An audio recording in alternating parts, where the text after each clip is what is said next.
Hoje, no Bíblia Comentada, falaremos sobre o Salmo de número 57. Um cântico escrito por Davi dentro de uma caverna, mas cheio de céu. Vamos mergulhar em cada verso e descobrir como, mesmo cercado de perigos, o salmista encontrou abrigo sob as asas de Deus, firmeza em meio à perseguição e louvor em plena escuridão. Esse salmo é um convite à confiança, à adoração e à certeza de que, mesmo quando tudo parece contrário, a fidelidade do Senhor se estende até as nuvens.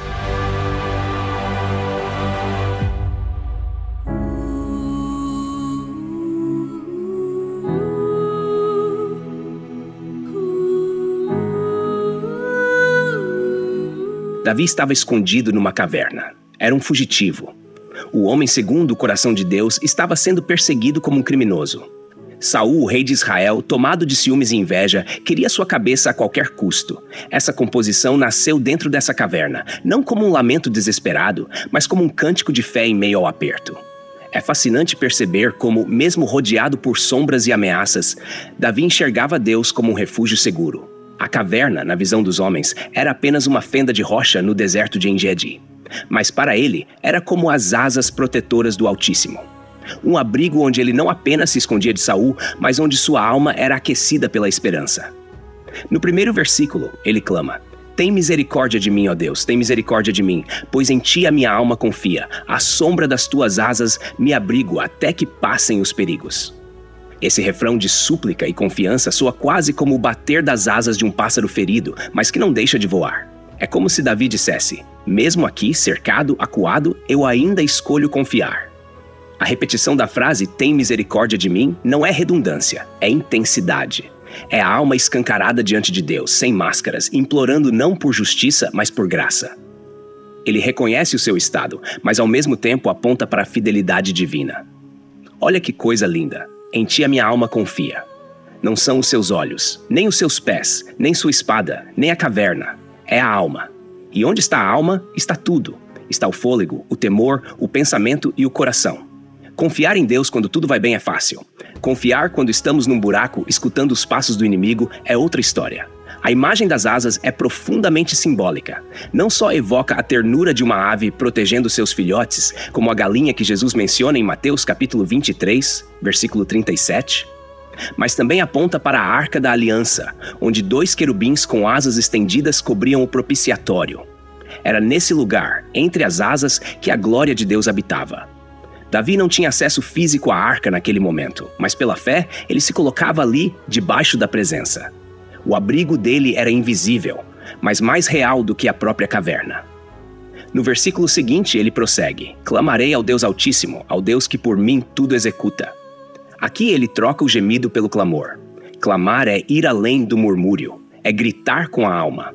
Ele invoca o Deus Altíssimo, expressão que no hebraico aparece como El Elyon, uma forma majestosa de dizer que o seu Deus está acima de tudo, inclusive do rei Saul, dos exércitos, dos medos, das cavernas. E o detalhe mais precioso, é esse Deus que por mim tudo executa.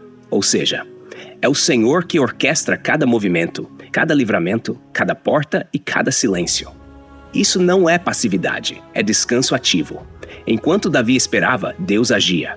Essa certeza se aprofunda quando ele afirma: "Dos céus me enviará socorro e me salvará, zombará daquele que quer me devorar." O céu aqui não é um local distante, mas o trono do governo divino. O socorro viria de lá, e viria rápido. O verbo "me salvará" no original hebraico traz a ideia de uma ação contínua, como quem vive sendo salvo a cada instante. Já a expressão "zombará daquele que quer me devorar" soa como um consolo justo. Aquele que planejava a morte de Davi seria alvo do escárnio divino. Deus não apenas livra, mas reverte a zombaria. O caçador vira caça. E repare que ele repete: Deus enviará a sua misericórdia e a sua fidelidade. Como se dissesse: eu sei que não estou sozinho, mesmo aqui nesse buraco do mundo. Misericórdia e fidelidade, 2 termos que na Bíblia caminham de mãos dadas, como irmãos siameses. A misericórdia é o coração que se inclina, a fidelidade é o braço que age. Uma toca a alma, a outra muda a situação. E ambas vêm de Deus, diretamente do céu para um homem escondido na terra. Agora, ao dizer "a minha alma está entre leões", o salmista se revela em sua fragilidade. Essa figura de linguagem não é gratuita. Leões eram símbolo de força predadora. Ele não diz que está entre inimigos apenas, mas entre feras prontas a devorá-lo. Isso não é exagero, é desabafo. As noites nas cavernas, os passos que ecoam nas pedras, o som das lanças, tudo isso formava um cenário de constante ameaça. E mesmo assim, ele escolhe louvar. Não há aqui lamento desesperado, há poesia de resistência. Davi nos ensina que até a dor pode virar salmo. Ele diz: deito-me entre pessoas que estão abrasadas, seus dentes são lanças e flechas, e sua língua espada afiada. Observe como ele descreve os inimigos, como se fossem armas humanas. Não apenas fisicamente perigosos, mas também perversos com a língua. Palavras cortam mais do que lanças, e Davi sabia bem disso. Estava lidando com calúnias, traições e falsidades, e tudo isso machuca. Mas ele não revida na mesma moeda, ele canta. E quando chega o verso 5, é como se ele desse um grito de fé no meio da dor. Sê exaltado, ó Deus, acima dos céus, e em toda a terra brilhe a tua glória.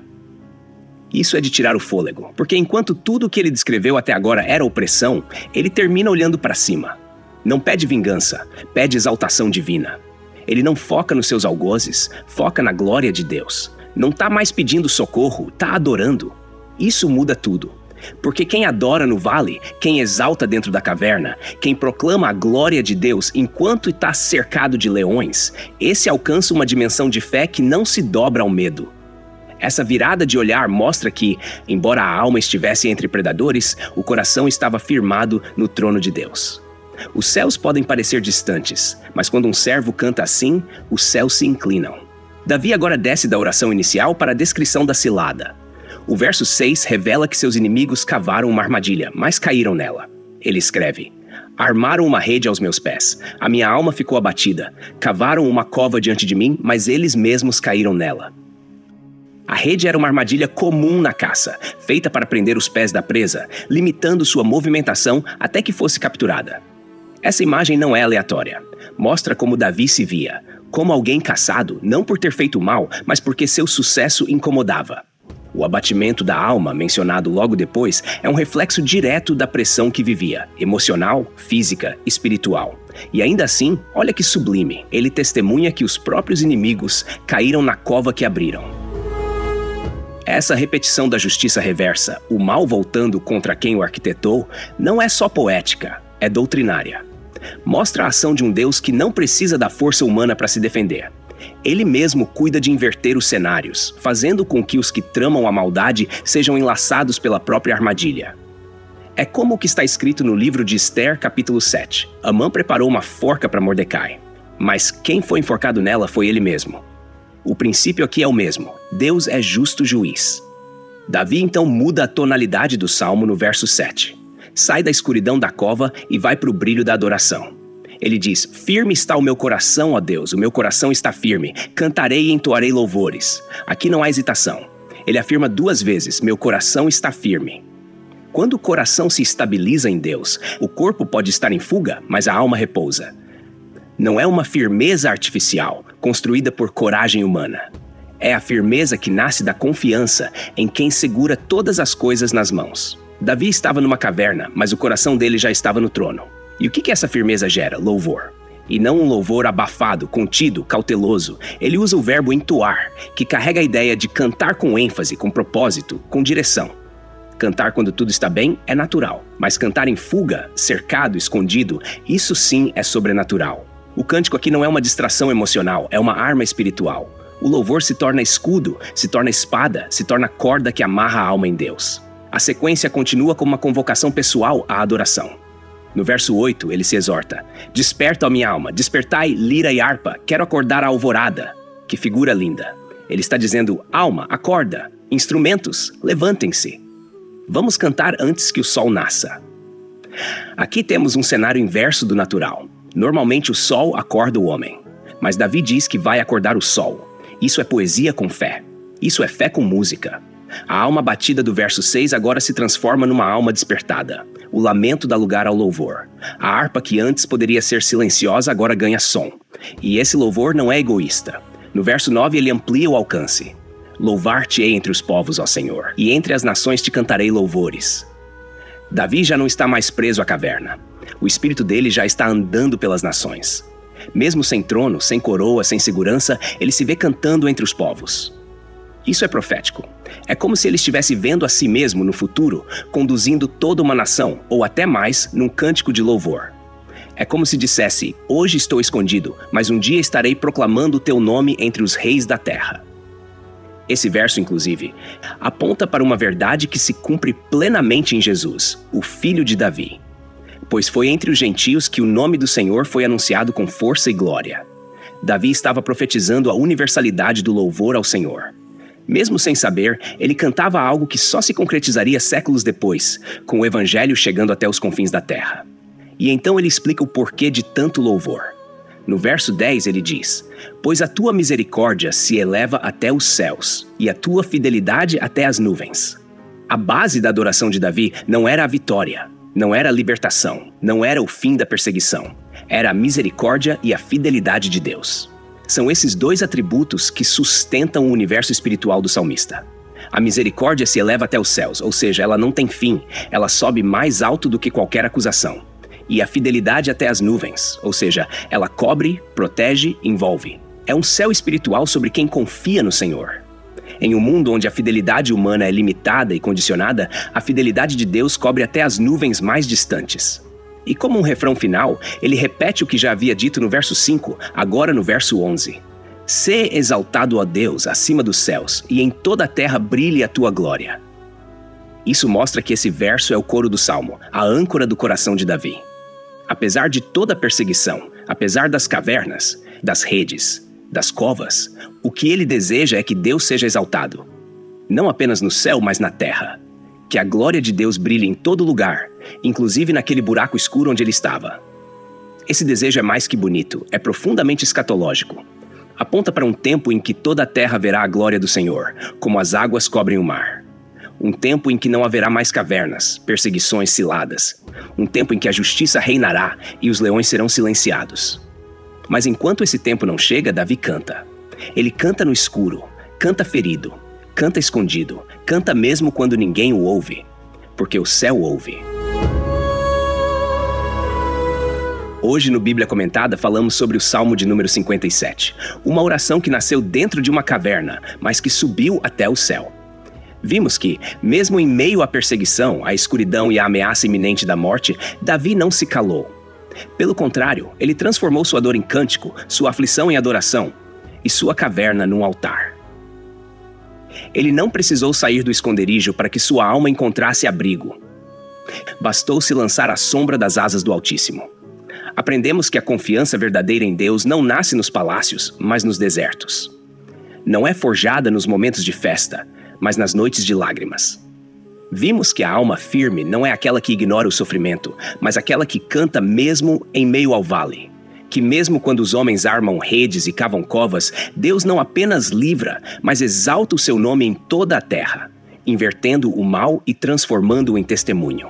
Davi nos ensinou hoje que não precisamos esperar o amanhecer para adorar. Podemos com fé acordar a alvorada com nossos louvores. Podemos levantar nossas harpas mesmo quando ninguém nos vê. Podemos anunciar a glória de Deus antes que ela se manifeste plenamente, porque temos certeza de que ela virá. E mais, aprendemos que a misericórdia de Deus sobe até os céus, e sua fidelidade cobre tudo que está acima de nós: nuvens, dúvidas, opressões, medos.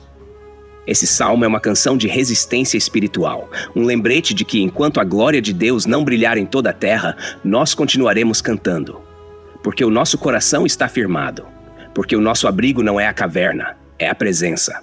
Porque nossa esperança não está na mudança do cenário, mas na imutável fidelidade do nosso Deus.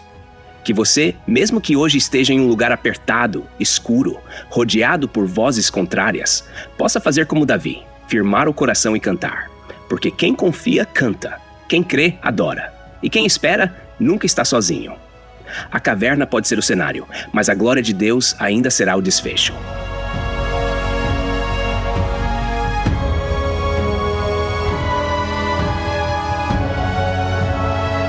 Texto e produção Douglas Vieira. Música por Pixabay. Faixa Spiritual. Voz por ChatGPT 4.0. Tipo Ember. Bibliografia. Comentários expositivos Hernandes Dias Lopes, editora Agnus. Comentário bíblico Matthew Henry, editora CPAD. Antigo e Novo Testamento interpretado versículo por versículo Russell Norman Champlin, editora Agnus. Charles Spurgeon, Os Tesouros de Davi, editora CPAD. Obrigado por ouvir o Bíblia Comentada. De segunda a sexta, capítulos da Santa Palavra, aos sábados, mensagens ao coração e aos domingos, a poesia dos Salmos. Porque não basta ouvir, é preciso entender. Inscreva-se em nosso perfil nas principais plataformas de streaming e permita que esta palavra edifique sua vida. Deus abençoe você. Até amanhã. Bíblia Comentada. Melhor que ouvir é entender.